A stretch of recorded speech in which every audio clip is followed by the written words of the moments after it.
Hello everyone, Storm here, and today we are finally back with What If Shane Killed Rick Part 8. In this video, we will also finally be returning to the Shane side of things, which has an entire added story arc for him and the Reapers. So if you have not already checked out the previous 7 parts, you should definitely do so before watching Part 8. The links will be in the description and comment section for you to catch up. Alright, so Season 10's last few episodes are mostly going to be the same, but I'll point out the changes as we go, and then we can get to what Shane's been up to.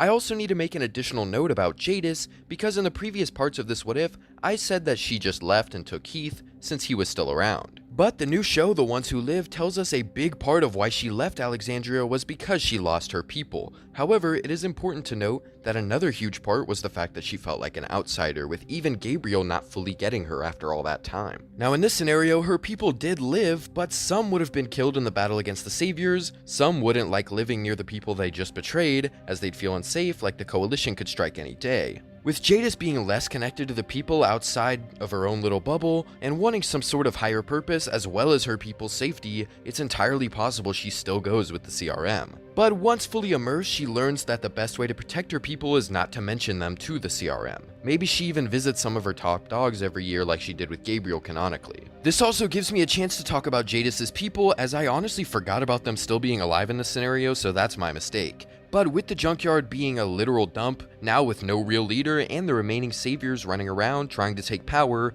the community would probably fall. Some would die desperately trying to get supplies, some would die to the saviors' little group, and the rest would flee and join up with the other communities. The ones that don't would likely meet their deaths at the hand of the Whisperers, so not much really changes overall. Anyway, with that out of the way, we can now talk about Season 10's bonus episodes. We're gonna kinda rapid fire through these, so let's go. Episode 17 of Season 10, Maggie talks a lot about how she really left because of Negan, and she didn't really want to return because of him. That was something I needed to carefully consider because this universe's Maggie doesn't have to live with the fact that Negan is still alive. However, I think since she left later on in the scenario and it was more of a genuine attempt at helping the other communities, we can justify her returning at the same time. She would lament to Daryl about how she should have stayed. If she was there, maybe they wouldn't have lost Aaron, Alden, Judith, and Beth. But Daryl assures her that she just did what she thought was right. Michonne is there too, and it'd be nice to see her interacting with Maggie once more. Maggie would also be sad that Beth died in her absence, and that Herschel will never really get to know his aunt.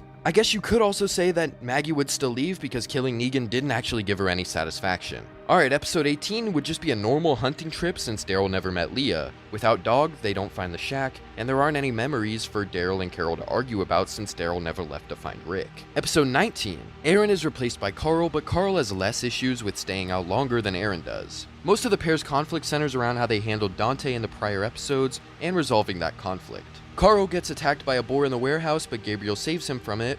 Gabriel proceeds to kill Maze even after they've convinced him to stop, which horrifies Carl. He asks why he did that, and Gabriel says that they couldn't bring him back with them. He killed his brother's family.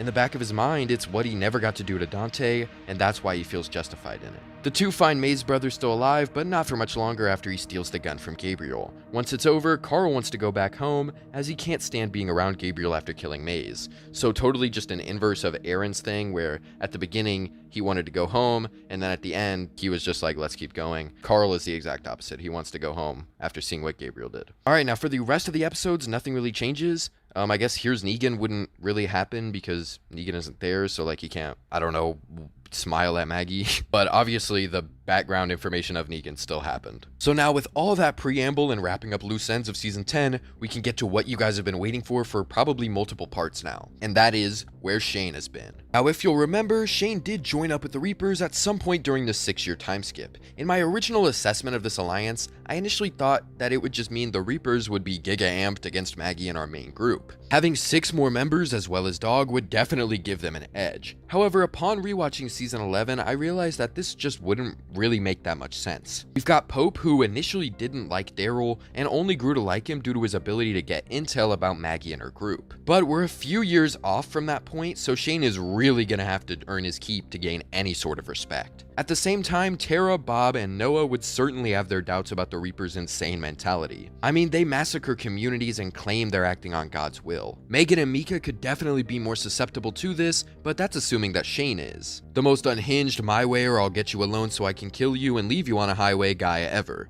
He's clashed with Rick, he's clashed with the governor, he's clashed with the militia, he's clashed with Dawn, and he's overcome every one of them. Not only that, but he's been able to literally take over or destroy their groups in every instance, with the one exception being Rick's group. So I'd imagine he'd be fully confident in his ability to take control if Pope ever crossed him, which is very likely given the fact that Pope would have almost no respect for him whatsoever. The one thing holding Shane back from trying anything is his connections. He's got his whole group to look after, and he has Leah, his former girlfriend. So I'd imagine he'd try and make things go as smoothly as possible for everyone's sake. It would probably be the most humbling experience Shane has ever had. Watching his group, the people he cares about, be forced into submission by someone else. This would kind of be like the Negan to his Rick in a way. And I think we'd see Tara not wanting to comply with the harsh terms Pope enforces, especially with their niece Megan on the line. She doesn't want to see her twisted into someone she can't recognize. Bob and Noah feel similarly, with Noah referencing how things were when he was under the foot of Dawn, before Shane helped him. Shane would constantly be trying to get Leah to understand why Pope is insane, but given that Shane also fits that bill to a degree,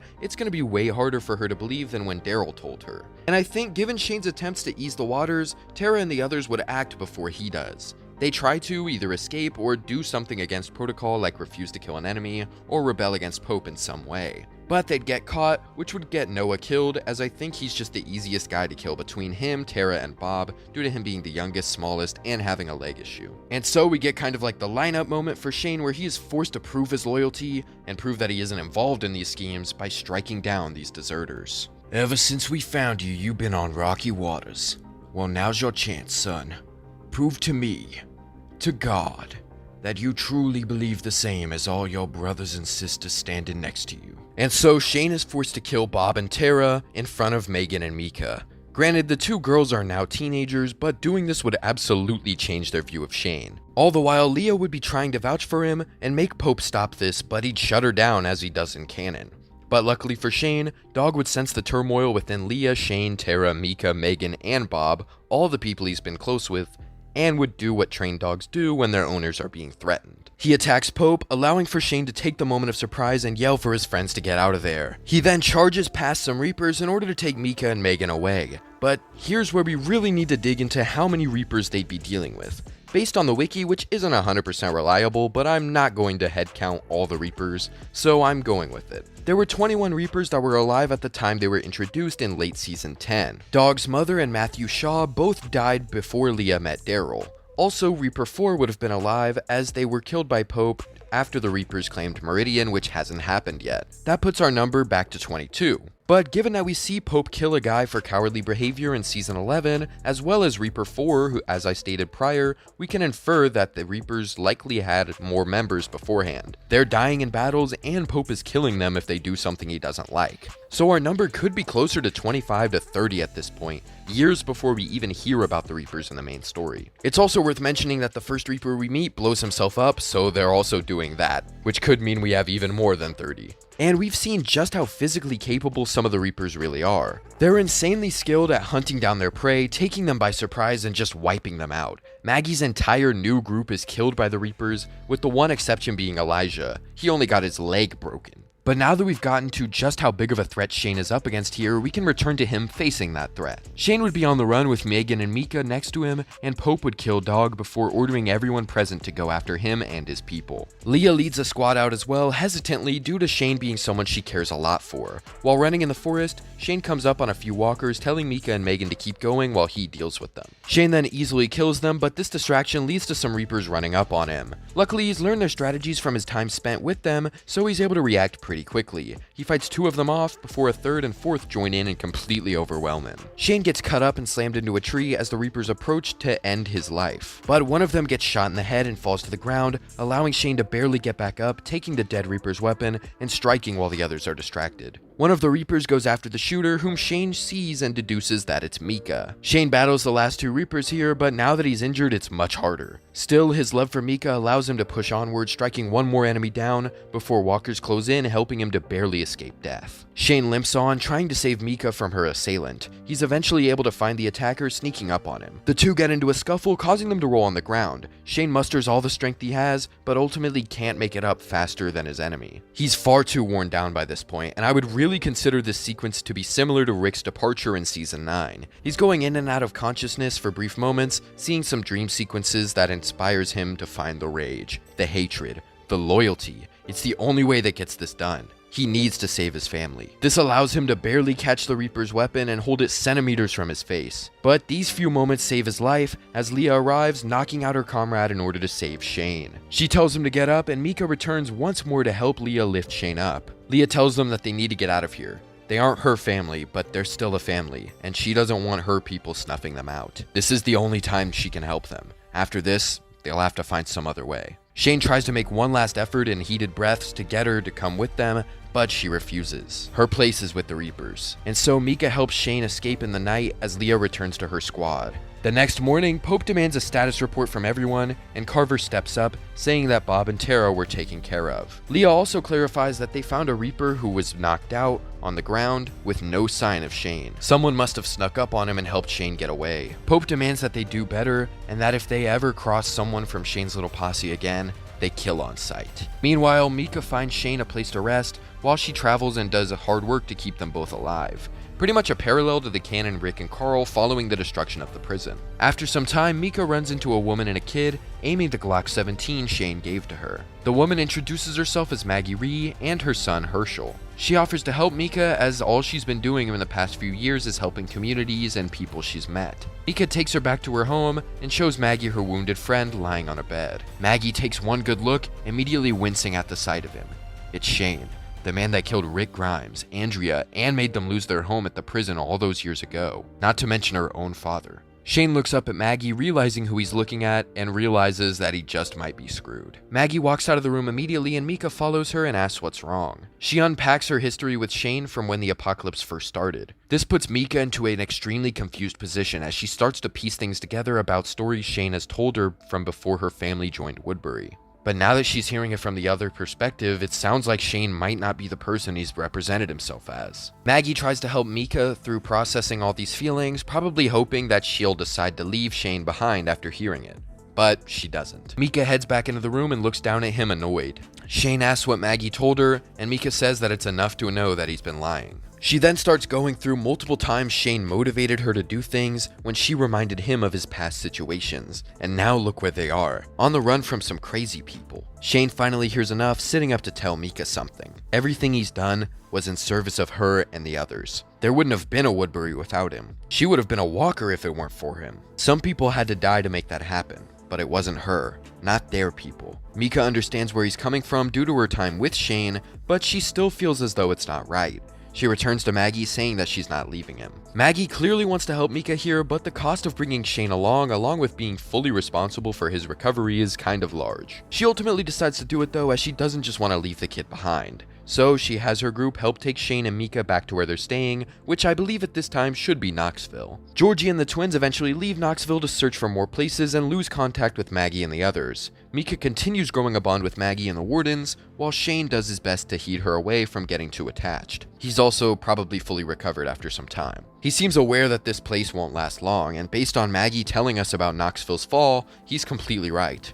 We don't know the details of how it fell apart, whether it was walkers, raiders, lack of supplies, civil issues, but we do know that it did, which forces Maggie, Mika, Shane, and the wardens on the road yet again. During their travels, Shane makes an effort to speak to Maggie, as they've been living in the same place for a long time, but she cuts him off as she doesn't want to build that bridge, especially not when she has Herschel to take care of. I think Mika would kind of be the glue between the bricks here, as she is an older sister figure to Herschel, but she is also very closely connected to Shane, being kind of like a daughter. After traveling for so long, they end up on a village called Meridian, where they take refuge and try to ensure the survival of the community. Now, given the fact that Maggie seems somewhat knowledgeable on the Reapers by the time we see her in Season 11, I'm gonna assume they didn't just attack Meridian with no prior signs of their existence. So I do think it's possible that they knew about them from some brief encounter, word of mouth, footprints, and battle scenes, something like that. But Shane, having knowledge of these guys prior, is able to tell Maggie what they're up against. Maggie is very hesitant to believe anything Shane says, especially if he used to run with these people who are apparently such violent monsters. But Shane tells them that they're not going to win this fight, as they specialize in wiping out their prey once they've got them in their crosshairs. But Maggie doesn't listen,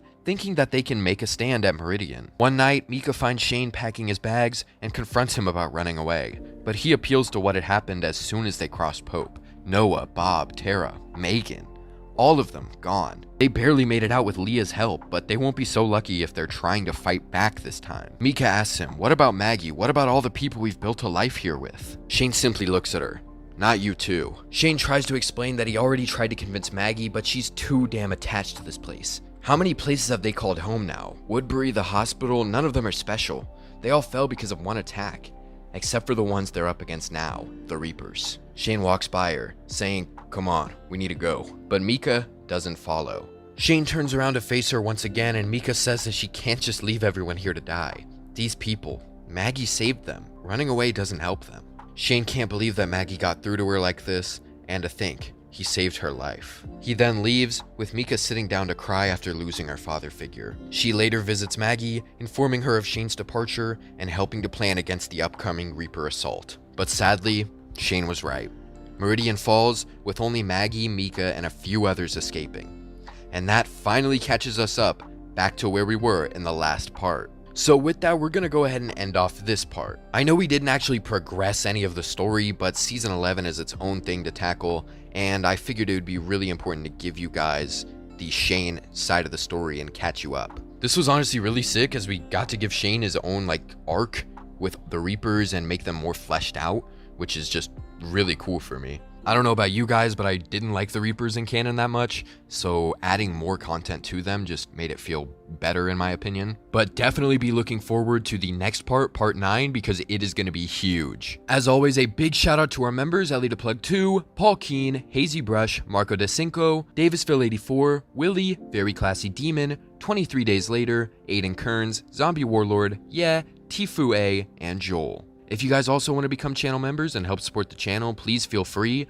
It's only $2.99 a month and you get access to awesome perks like having your name read out at the end of the video, exclusive community posts, priority comment replies, and you get to see videos early, which is pretty neat. But as always, tell me if you like this part, tell me what you think will happen next, comment your requests for future videos, and subscribe.